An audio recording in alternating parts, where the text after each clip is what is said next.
చదివింది inter, చేసేదేమో cyber మోసం. Cricket betting పెట్టేవారే అతడి టార్గెట్. సెల్ ఫోన్ దుకాణం నడుపుతూ స్వయంగా బెట్టింగ్ యాప్ తయారు చేయించుకుని యువతే లక్ష్యంగా కోట్ల రూపాయల మోసానికి పాల్పడ్డాడు ఓ కేటుగాడు. కానీ ఎట్టకేలకు పోలీసులకు చిక్కాడు.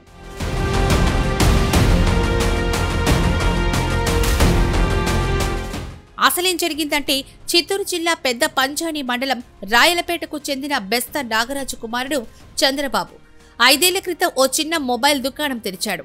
దీంతో పాటు చంద్రబాబు యువకులతో క్రికెట్ బెట్టింగులు కాస్తూ ఉండేవాడు. ఆ తర్వాత తానే సొంతంగా ఓ క్రికెట్ బెట్టింగ్ యాప్ను తయారు చేయించాడు. దాని కార్యకలాపాలను రాధా ఎక్స్చేంజ్ పేరుతో రాయలపేట కేంద్రంగా బెట్టింగులు పెట్టించడం మొదలెట్టాడు. తనకున్న పరిచయాలతో యువతకు ఐడీలిచ్చి యాప్లో నగదు పెట్టుబడి పెడితే రెట్టింపవుతుందని నమ్మించాడు.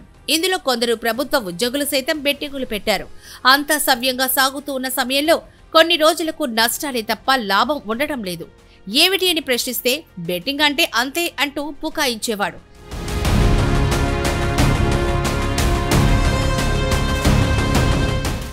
ఈ క్రమంలోని పలమనేరుకు చెందిన ఓ కానిస్టేబుల్ ఇతని బెట్టింగ్ యాప్ కి బానిసై దాదాపు 40 లక్షల రూపాయలు పెట్టాడు.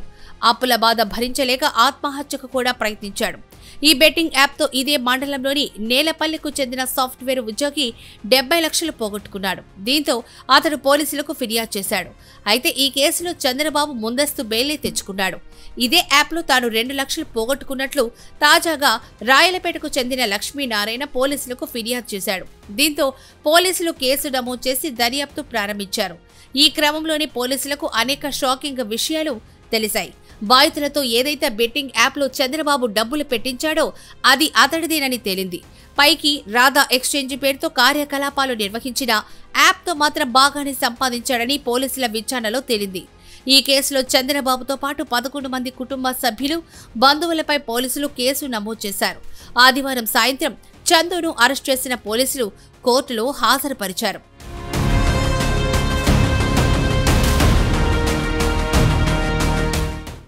నారాయణ సార్, నాది రాయలపేటలో నేను కేబుల్ పెట్టుకున్నాను.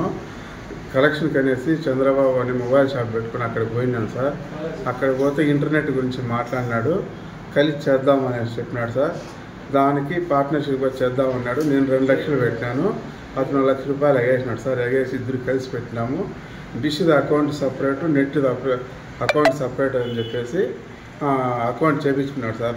నా అకౌంట్ చేయించుకొని మొబైల్ నెంబర్ అతనిదే ఇచ్చినాడు. నాకేమీ తెలియకుండా, నాకు ఆ అకౌంట్ ఏ సంబంధమే లేకుండా నాకు తెలియకుండా వాడినాడు. దానికి బెట్టింగ్కి వాడేసి దాంట్లో 2 లక్షల రూపాయలు, 1 కోటి రూపాయల దగ్గర ట్రాన్సాక్షన్ చేసినాడు సార్. ఇప్పుడు నాకు అది ఏమీ తెలియదు. నాకు దాని గురించి ఏదో న్యాయం చేయాలనేసి వచ్చినాను సార్ నేను. అయితే బెట్టింగ్ యాప్ ద్వారా సంపాదించిన నగదుతో చంద్రబాబు బెంగళూరు, తిరుపతి, హైదరాబాద్, చిత్తూరు తదితర నగరాల్లో ఖరీదైన భవనాలు, స్థలాలు కొన్నట్టు సమాచారం. సొంత ఊరిలోనూ విలాసవంతమైన భవనం నిర్మించాడు. అందులో ఫేస్ లాక్ సిస్టమ్ ఏర్పాటు చేసుకున్నాడు. ప్రతి గదిలోనూ ఆధునిక ఫర్నిచర్ ఏర్పాటు చేసుకున్నాడు. ఇదే కాక బంగారు ఆభరణాలు, ఖరీదైన ల్యాప్టాప్లు, మొబైళ్లు ఇలా చాలానే కొన్నాడు. తాజాగా 70 లక్షల ఖరీదైన ఎలక్ట్రిక్ కారు, ద్విచక్ర వాహనాలు కూడా కొన్నట్టు సమాచారం. మొత్తంగా బెట్టింగ్ యాప్తో చంద్రబాబు కోట్లలో డబ్బులు వెనకేసుకున్నట్లు తెలుస్తోంది. బెట్టింగ్ వీక్నెస్, చంద్రబాబు మోటివేషన్తో ఎంతో మంది లక్షల్లో డబ్బులు పోగొట్టుకున్నట్టు తెలుస్తోంది.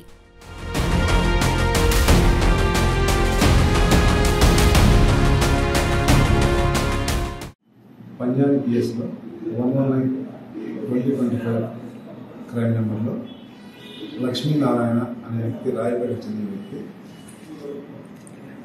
తన అకౌంట్ను చంద్రబాబు అనే వ్యక్తి బ్యాంక్ అకౌంట్ను వీనెట్ ఫైబర్ నెట్ అనే కనెక్షన్తో రాయలపేట చుట్టూ బిజినెస్ చేద్దామని 2 లక్షల రూపాయలు పార్ట్నర్గా ఇవ్వమని చెప్పి సుమారు 3 సంవత్సరాల నుండి ఎటువంటి దానికి సంబంధించిన ఆదాయం కానీ లావాదేవీలు కానీ జరుపుకున్నట్లు చేసినందుకు అతని చంద్రబాబు అనే వ్యక్తిని అడగగా, చంద్రబాబు అనే వ్యక్తి నీకు సంబంధించిన ఏమి లేవు, నువ్వు నన్ను అడగకూడదు, అడిగినా నీ కథ చూస్తానని చెప్పేసి బెదిరించినాడని చెప్పేసి ఫిర్యాదు లక్ష్మీనారాయణ చేయడం జరిగింది. దాని మేరకు 119/2025 క్రైమ్ నెంబర్ నమోదు చేసినాము. నిన్న రాయపేట దగ్గరలోనే చంద్రబాబు అనే వ్యక్తిని అరెస్ట్ చేయడం జరిగింది. ఇతని బంధువులు మరియు స్నేహితులు మరియు తెలిసిన వ్యక్తులకు సంబంధించి బ్యాంక్ అకౌంట్లు ఓపెన్ చేసి వారికి సంబంధించిన ఏటీఎం కార్డులు మరియు ఫోన్పే కూడా ఇతని లింక్ ఇప్పించుకున్నాం. ఆ అకౌంట్లలో డబ్బులు ట్రాన్సాక్షన్ జరుపుతూ ఆన్లైన్ రాధే ఎక్స్చేంజ్ అనే క్రికెట్ బెట్టింగ్ యాప్ ద్వారా ఆ అకౌంట్లో ట్రాన్సాక్షన్ జరుపుతూ చాలామందిని మోసగించడానికి తెలిసింది. మనకు 119/2025 పంజాబ్ కేసు క్రైమ్ నెంబర్లో ఈ చంద్రబాబు అనే వ్యక్తి లక్ష్మీనారాయణలో 2 లక్షల రూపాయల పెట్టుబడి సుమారు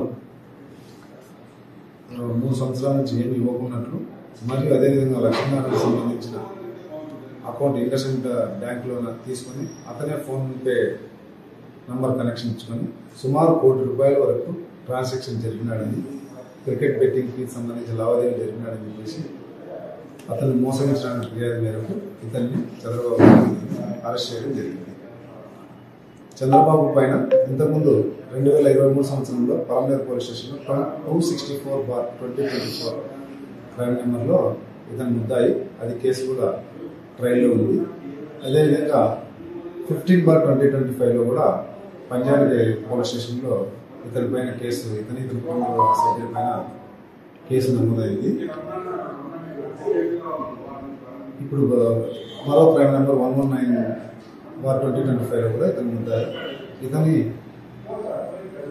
ఇందులో ముద్దాయి అయినందున రిమాండ్కు పంపడం.